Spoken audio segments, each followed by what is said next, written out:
Another Eid al-Adha has arrived, running the great memories of sacrifice and dedications.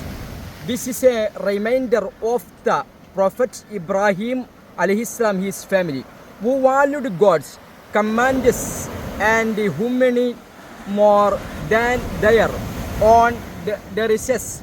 This is auspicious day reminder use sacrifice our inner ego and selfishness and share love and compassion. Happy Eid al-Adha to everyone. ത്യാഗത്തിൻ്റെയും സമർപ്പണത്തിൻ്റെയും മഹത്തായ സ്മരണകൾ പുതുക്കിക്കൊണ്ട് വീണ്ടും ഒരു ബലിപെരുന്നാൾ വരവായി.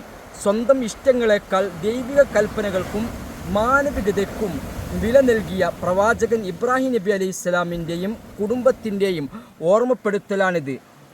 ഉള്ളിലുള്ള അഹന്തയെയും സ്വാർത്ഥതയെയും ബലി നൽകി സ്നേഹവും കാരുണ്യവും പങ്കുവെക്കാൻ ഈ സുദിനം നമ്മെ ഓർമ്മിപ്പിക്കുന്നു. ഏവർക്കും ഹൃദയം നിറഞ്ഞ ബലിപെരുന്നാൾ ആശംസകൾ.